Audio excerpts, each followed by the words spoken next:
मोक्षमार्गस्य नेतारं वेत्तारं कर्मभोवृतां ज्ञातारं विश्वतत्त्वानां वन्दे तद्गुणलब्धये। श्री तत्वार्थ सूत्र ग्रंथ जी में आचार्य श्री उमा स्वामी जी महाराज अध्याय 7 में शुभ आश्रव का वर्णन कर रहे हैं, जिसके अंतर्गत श्रावक के 5 व्रतों के साथ में जो 7 शील व्रत पालन करते हैं, इसके बारे में कल आपने विस्तार से समझा है।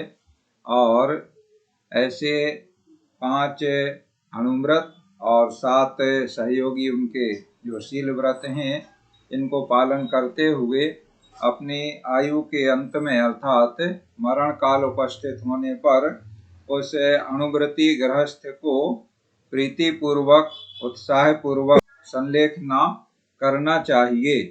ये बात बताते हुए संलेखना की विधि कल संक्षेप में आपको बताई गई थी। आज हम आगे बढ़ते हैं। सूत्र नंबर 23 से अब अतिचार बताए जा रहे हैं। सबसे पहले सम्यक दर्शन के 5 अतिचार बताए जा रहे हैं। इसके बाद सभी 12 व्रतों के 5-5 अतिचार बताए जाकर अंत में संलेखना के 5 अतिचार बताए जाएंगे। अतिचार का मतलब होता है अपने लिए हुए व्रत में दोष लगाना, और ये दोष हीनाधिकता की तरतमता के अनुसार 4 भेद इसके बताए गए हैं, जिसे हम समझ लें। इनके क्रम से अतिक्रम, व्यतिक्रम, अतिचार और अनाचार, ऐसे दोष लगने में ये 4 व्यवस्थाएं होती हैं या 4 अवस्थाएं होती हैं। अतिक्रम का मतलब होता है उस दोष के प्रति मन में विचार उत्पन्न होना, और व्यतिक्रम का मतलब होता है मन में जो विचार उत्पन्न हुआ है उस पर क्रिया करने के लिए उद्यत हो जाना। और अतिचार का मतलब होता है उस क्रिया को प्रारंभ कर देना। और अनाचार का मतलब होता है बार बार उस क्रिया को करना, दोहराना। एक उदाहरण से इस बात को समझ लेते हैं। पूर्व में भी आपको हमने बताया है कि एक खेत में फसल पकी हुई हरी लहलहा रही है, फसल तैयार है, और उस हरी फसल को लहलहाते हुए फसल को देख करके खेत में पशुओं से सुरक्षा के लिए बाड़ भी लगी है। तो वहां से रोड से, सड़क से एक बैल निकलता है और उसे वह हरी फसल लहलहाती हुई खेत में दिख जाती है। तो जैसे ही उसे दिखती है तो उसके मन में विचार आता है कि ये फसल, ये हरियाली मुझे खाने को मिल जाए तो कितना अच्छा रहेगा। अब देखो, किसी दूसरे मालिक के किसान की वो हरी फसल है और बैल उसको खाए। बैल तो को नहीं खाना चाहिए उसको, और बैल से सुरक्षा के लिए उसने बाड़ भी लगा रखी है। लेकिन बैल के मन में विचार आ गया, तो विचार आ गया तो ये हो गया अतिक्रम। अब विचार आ गया तो उसको कार्य रूप में परिणत करने के लिए वह सोचता है कैसे खाएं, तो उपाय करता है। अब जो बाड़ लगाई है उसने, ऐसे कटीली झाड़ियां वगैरह इस तरह से लगा देते हैं खेत के चारों तरफ, उसको बाड़ कहते हैं। बाउंड्री टेम्परेरी होती है वो। तो वह बैल उसमें घुसने की कोशिश करता है कि कहीं से जगह बन जाए और वो उसमें घुस जाए। तो कहीं सींग से उसको झाड़ियों को हटाता है, कहीं यहाँ मुंह मारता है, वहां मुंह मारता है। और उन झाड़ियों को किसान ने अच्छे तरीके से बांस वगैरह से बांध करके रखा है, तो आसानी से उसको वह खोल नहीं पाता है। तो एक जगह कोशिश करता है, फिर दूसरी जगह कहीं थोड़ी सी गुंजाइश मिले तो यहाँ से हम खेत में घुस जाए और खा लें, तो ऐसी कोशिश करता है। तो ये कोशिश जो कर रहा है ये हो गया व्यतिक्रम। अभी उसने उस फसल को खाया नहीं है, तो जब तक खाया नहीं है तो किसान का नुकसान भी नहीं हुआ है, और किसान का नुकसान नहीं हुआ है तो ज्यादा चिंताजनक बात अभी नहीं है। अब इस बैल को कहीं कोशिश करते करते थोड़ी जगह बन गई निकलने लायक, और वह वहां से कूद करके खेत में घुस गया। और जैसे ही खेत में घुसा तो बढ़िया फसल तो उसको देख ही ली थी, उसने खाना शुरू कर दिया। और खाना शुरू किया तो वहां से किसान डंडा लेकर के आया, वो अपनी रखवाली कर रहा था और इस बैल के लिए मार मार के भगाया। तो थोड़ी सी फसल खा पाया और 2-4 डंडे पड़े सो भागा वहां से। तो ये हो गया अतिचार। अब अतिचार करने में उसने दोष कर लिया। दोष तो अतिक्रम भी है, व्यतिक्रम भी है, लेकिन अतिक्रम और व्यतिक्रम का प्रायश्चित नहीं है यहाँ पर, और अतिचार का प्रायश्चित होता है। दोष लग गया तो अतिचार किया है उसका प्रायश्चित करे, और फिर आगे हम ऐसा दोष नहीं करेंगे, ऐसा अपने मन में संकल्प करे तो अतिचार का जो दोष हुआ है वह दूर हो जाता है और व्रत शुद्ध हो जाता है। यहाँ व्रतों के संबंध में हम बात कर रहे हैं इस उदाहरण से। लेकिन कोई दोष एक बार लगा लिया, अब उसको खाने का लत भी पड़ गई है, थोड़ा सा खा भी लिया है, दाने चारा उसके मुंह में चला गया है, पेट में चला गया है, तो एक तो तरीका ये है कि डंडे खा के आ गए, अब हम इस खेत में नहीं जाएंगे। और दूसरा तरीका ये है कि लत लग गई है, थोड़ा सा पेट में पहुंच गया है, तो फिर से दोबारा कोशिश करेंगे, फिर जाएंगे, फिर जाएंगे, फिर जाएंगे, कई बार जाएंगे और खाएंगे। तो बार बार जाए और बार बार खाए, फिर कभी डंडे पड़े, कभी किसान नहीं हो, तो ये हो गया अनाचार। अनाचार में व्रत भंग हो जाता है, फिर वह व्रती नहीं रहता है। जो बार बार उसी अतिचार को दोहराए और उसका प्रायश्चित नहीं करे और संकल्प ग्रहण ना करे, उसे अतिचार से बचने का, निर्दोष व्रत के पालन करने का, तो उसका व्रत भंग हो जाता है। तो ये अतिचार वाली बात यहाँ पर है। तो कौन से व्रत में कौन कौन से अतिचार लगते हैं, इनको 5-5 अतिचार सभी व्रतों के बताए गए हैं। सबसे पहले सम्यक दर्शन के 5 अतिचार बताए जा रहे हैं। सूत्र नंबर 23 दोहराएंगे। शंका कांक्षा, शंका कांक्षा, विचिकित्सान्य दृष्टि प्रशंसा, विचिकित्सान्य दृष्टि प्रशंसा, संस्तवाह संस्तवाह, सम्यक दृष्टिरतिचाराः, सम्यक दृष्टिरतिचाराः। सम्यक दृष्टिरतिचारा माने सम्यक दृष्टि के अतिचार हैं, अर्थात जो सम्यक दर्शन का धारी जीव है वह सम्यक दृष्टि कहलाता है। तो उसके ये 5 अतिचार होते हैं, इन अतिचारों से बचना चाहिए। अतिचार माने दोष, तो दोषों से बचना चाहिए। कौन कौन से अतिचार हैं? पहला है शंका। देखो, शंका अगर करे, किसमें शंका करे?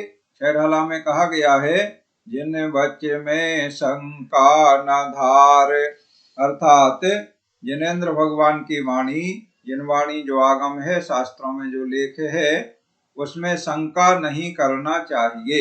ये तो गुण कहलाएगा, सम्यक दर्शन का अंग है, और अगर शंका करे तो वह दोष कहलाएगा। तो हमें गुणों को ग्रहण करना है, दोष को ग्रहण नहीं करना है। अगर शंका करता है तो सम्यक दर्शन में अतिचार होता है, अर्थात दोष कहलाता है। दूसरा है कांक्षा। क्या कहा छेड़ाला में? भव सुख वांछा भाने, जिन बच में शंका न धार, ब्रस भव सुख वांछा भाने, अर्थात धर्म कार्य करते हुए संसार के सुखों की इच्छा नहीं करे, ये तो कहलाएगा गुण उसका। सम्यक दर्शन के 8 अंगों में दूसरा निकांक्षित अंग कहलाएगा। और अगर कांक्षा करता है, मुझे ये मिल जाए, मुझे ये मिल जाए, मैंने ऐसे ऐसे व्रतों का पालन किया है, मैंने इतनी तपस्या की है, मैंने ये धर्म का कार्य किया है, तो इसके बदले में अगले जन्म में मैं राजा बन जाऊं, मैं देव बन जाऊं, मैं विद्याधर बन जाऊं, मैं सेठ बन जाऊं, है ना, मैं बड़ा अधिकारी बन जाऊं, मंत्री बन जाऊं, प्रधानमंत्री बन जाऊं, राष्ट्रपति बन जाऊं, राज्यपाल बन जाऊं, कोई भी बड़े बड़े पद हों की आकांक्षा, बड़ी चीजों की ही आकांक्षा होती है। कोई छोटे छोटे लोगों की छोटी छोटी आकांक्षाएं भी होती हैं, या इसी लोक में मेरी ये बीमारी ठीक हो जाए, मेरे घर में धन आ जाए, मेरा ये काम बिगड़ा है ये बन जाए, तो ये सब आकांक्षाएं हैं। ऐसी आकांक्षाएं करना ये सम्यक दर्शन का दोष अतिचार कहलाता है। तीसरा है विचिकित्सा। देखो, गुण होता है निर्विचिकित्सा और निर्विचिकित्सा का उल्टा है विचिकित्सा। तो निर्विचिकित्सा में क्या कहा? मुनितन मलिन्ना देख घिनावे, माने मुनियों को, जो मुनियों का शरीर होता है तो स्नान करते नहीं है, दातुन मंजन करते नहीं है ना, तो उनका शरीर में मलिनता अर्थात मेल वगैरह लगा दिखाई देता है। सो मुनितन मलिन्ना देख घिनावे, उसे देख करके घृणा नहीं करना। तो घृणा अगर नहीं करता है, यहाँ मुनि शब्द कहा गया है, लेकिन चाहे मुनि हो, चाहे श्रावक हो, और चाहे कोई पशु पक्षी हो, कोई भी हो, उनको कोई बीमारी वगैरह के कारण से या कोई दुर्घटना वगैरह हो जाती है, घाव हो जाते हैं या कोई जल जाते हैं, तो वो शरीर उनका ऐसा मलिन दिखाई देता है, कोई दुर्गंधित दिखाई देता है, तो उसे देख करके अगर घृणा करे तो वह सम्यक दर्शन का अतिचार, विचिकित्सा नाम का अतिचार दोष कहलाएगा। और अगर घृणा नहीं करते हैं तो यह सम्यक दर्शन का गुण कहलाएगा। जो धर्मात्मा लोग होते हैं वे घृणा नहीं करते हैं, और जो धर्मात्मा नहीं होते हैं वे घृणा करते हैं। इसके बाद चौथा अतिचार है अन्य दृष्टि प्रशंसा। अन्य दृष्टि का मतलब होता है मिथ्या दृष्टि। जो धर्मात्मा नहीं है, ऐसे अन्य मती हैं, उनमें किसी में ज्ञान होता है। देखो, कोई जो वैज्ञानिक वगैरह हैं, बड़े बड़े आविष्कार करते हैं, कोई ने हवाई जहाज बनाया, कोई ने टेलीफोन बनाया, कोई ने मोबाइल का आविष्कार किया, कोई अभी भी नई नई चीजों के आविष्कार करते हैं। बड़ा ज्ञान होता है उनमें, ज्ञान होता है तभी तो करते हैं, अगर ज्ञान नहीं हो तो कैसे करेंगे। तो वो ज्ञान तो है, लेकिन उनमें वो सम्यक ज्ञान नहीं है, मतलब आत्मज्ञान नहीं है। या कोई अन्य मत वाले हैं, वो तपस्या वगैरह करते हैं, बहुत पंचाग्नि तप तपते हैं, एक पैर पे खड़े रहते हैं, कोई कांटों पे लेटते हैं, कई प्रकार से, नाना प्रकार से शरीर को कष्ट देने वाले तप करते हैं। तो ऐसे अन्य दृष्टि, जो मिथ्या दृष्टि हैं, उनकी ज्ञान, तपस्या, व्रत वगैरह जो भी वो पालन करते हैं, उनकी कोई सराहना करता है तो वो अन्य दृष्टि प्रशंसा नाम का सम्यक दर्शन का अतिचार कहलाता है। और अंतिम है अन्य दृष्टि संस्तव। संस्तव और प्रशंसा, ये दोनों में अन्य दृष्टि लगाया है। तो प्रशंसा का मतलब हो गया सराहना करना, और वचन से तारीफ करे तो संस्तव कहलाता है। जैसे स्तुति वगैरह हम पढ़ते हैं, तो वहाँ मंदिर में स्तुति पढ़ रहे तो भगवान के गुणों की उसमें स्तुति की जाती है। तो ऐसे ही वचन से अन्य दृष्टियों के ज्ञान की या तप की अगर हम प्रशंसा करते हैं तो वह अन्य दृष्टि संस्तव नाम का पांचवा अतिचार अर्थात सम्यक दर्शन का दोष कहलाता है। इस प्रकार सम्यक दर्शन के 5 अतिचार बताए गए। सो धर्मात्मा जो जीव हैं उन्हें इन दोषों से बचना चाहिए और शुद्ध सम्यक दर्शन दोष रहित, निर्दोष, अतिचार रहित सम्यक दर्शन धारण करना चाहिए। अब आगे बढ़ते हैं। सम्यक दर्शन के अतिचार बताने के बाद सूत्र नंबर 24 में बता रहे हैं कि जिस तरह सम्यक दर्शन के 5 अतिचार हैं, इसी तरह 5 अणुव्रतों के और 7 शील व्रतों के भी अतिचार होते हैं। सूत्र दोहराएंगे। व्रतशीलेषु पंच पंच पंच पंच यथाक्रमम् अर्थात यथाक्रमम् माने क्रम क्रम से। व्रतशीलेषु पंच पंच, व्रत का मतलब अहिंसा आदि अणुव्रत 5, और शीलेषु माने दिग्व्रत, देशव्रत, अनर्दन व्रत, सामायिक, प्रोषद उपवास, अतिथि संविभाग आदि, ये 4 शिक्षा व्रत, ऐसे 7 शील इनमें भी क्रम क्रम से यथाक्रमम 5-5 पंच पंच अतिचार होते हैं।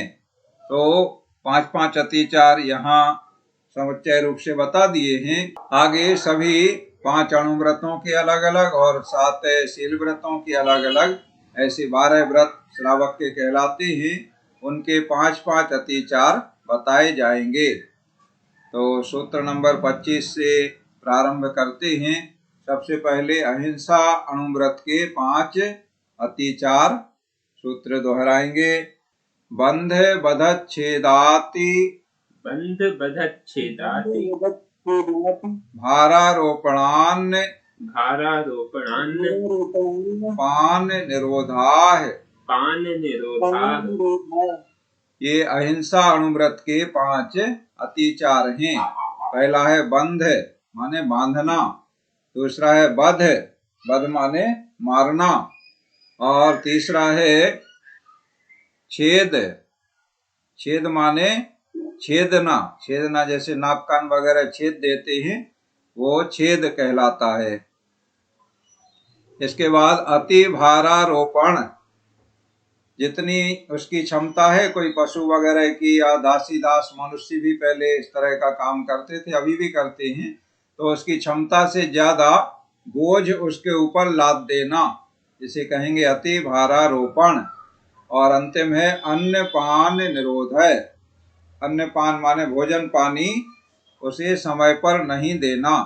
जो हमारे आश्रित कोई है, दासी दास है, नौकर चाकर है या पशु वगैरह हैं, तो गाय भैंस हैं, बैल हैं, कोई भी हैं, तो उनके लिए समय पे भोजन पानी की व्यवस्था करना ये हमारी जिम्मेवारी होती है। लेकिन अगर हम नहीं कर रहे हैं तो ये अतिचार कहलाएगा। देखो ये अतिचार अहिंसा अणुव्रत के हैं। अहिंसा अणुव्रत का पालन घर में रह कर के श्रावक करते हैं, प्रतिमाओं के रूप में करते हैं, अणुव्रत के रूप में करते हैं। तो घर गृहस्थी के सारे काम भी वो लोग करते हैं, इसलिए व्यापार आदि करते हैं, पशु वगैरह भी उनके होते हैं, कोई खेती करते हैं, जिसका जो भी आजीविका का साधन है वह करते हैं। तो उसके करने में अहिंसा अणुव्रत में ये 5 तरह से अतिचार लग सकते हैं। इसके अलावा और भी हो सकते हैं इससे मिलते जुलते, लेकिन यहाँ 5-5 गिनती में बताए जा रहे हैं। तो पहला क्या है? बंध है। बंध माने बांधना। तो किसको बांधते हैं? गाय वगैरह जैसे हैं तो उनको बांधते हैं, रस्सी से बांध देते हैं, खूंटी से बांध दिया। तो बांधना सम्यक दर्शन का सम्यक दर्शन नहीं, अहिंसा अणुव्रत का अतिचार है। मतलब इससे हमारे अहिंसा अणुव्रत में दोष लगता है। तो रस्सी से बांध देना या पक्षी वगैरह ही उड़ने वाले, तो उनको पिंजरे में बंद करके रखते हैं जिससे वो उड़ के चले ना जाए कहीं। तो अपनी इच्छा अनुसार वो उड़ना रूप क्रिया नहीं कर सकते हैं। या गाय बैल भैंस को बांध दिया और वो अपनी इच्छा अनुसार कहीं नहीं जा सकते हैं, तो बंधन में वो पड़ गए हैं, दुखी होते हैं बंधन में पड़े पड़े, इसलिए अहिंसा अणुव्रत में दोष लगता है। बध का मतलब प्राण हरण कर लेना नहीं है, दूसरा अतिचार है। बध का मतलब है मारना पीटना, ये भी बध कहलाता है, जिससे परिणामों में उसके संक्लेश होता है। कोई लाठी डंडे से मारता है, जैसे बैल वगैरह हैं और वो उसको खेत में हल चलाना है, या गाड़ी में बैलगाड़ी में बैल को जोता हुआ है, या अन्य घोड़ा है या हाथी है, ऊंट है, इस तरह से ऊंट गाड़ी, घोड़ा गाड़ी है ना, हाथी पे भी सवारी करते हैं। तो इनको जैसे अब वो नहीं चल रहा है तो लाठी डंडे से मारते हैं, कोड़ा मारते हैं। तो ये सब बध की श्रेणी में आता है, अतिचार है। और तीसरा है छेद, छेद देना। तो पूंछ में या कान में जो छेद दिया जाता है तो वो छेद भी अतिचार है, कष्ट होता है इससे उनको जिनको छेदा जाता है। इसके बाद है अति भारारोपण, माने क्षमता से ज्यादा, शक्ति से बाहर हमने भार लाद दिया, या भार नहीं लाद रहे हैं, काम ज्यादा ले रहे हैं, जितनी उसकी सामर्थ्य उससे ज्यादा, या समय ज्यादा। मान लो कोई नौकर हमने रखा है और उससे 6 घंटे काम लेना है तो हम 8 घंटे काम ले रहे, 10 घंटे काम ले रहे, तो ये भी अधिक काम लेना भी अति भारारोपण में आ जाएगा। और फिर अंतिम है अन्नपान निरोध, माने जो हमारे आश्रित हैं उनको समय पर हम खाना पानी नहीं दे रहे हैं, तो इस तरह से अहिंसा अणुव्रत के ये 5 अतिचार होते हैं। जिस तरह अहिंसा अणुव्रत के बताए गए हैं, उसी प्रकार आगे सत्य अणुव्रत के, अचौर्य अणुव्रत के, ब्रह्मचर्य अणुव्रत के और अपरिग्रह अर्थात परिग्रह त्याग व्रत के सभी के 5-5 अतिचार बताए जाएंगे। 7 शील व्रतों के भी बताए जाएंगे और आगे संलेखना के भी बताए जाएंगे। अभी आज का समय हो गया है, इसलिए क्लास यहीं पर हम पूर्ण करते हैं और अब आप अपने प्रश्न जिज्ञासा आदि समाधान कर लें।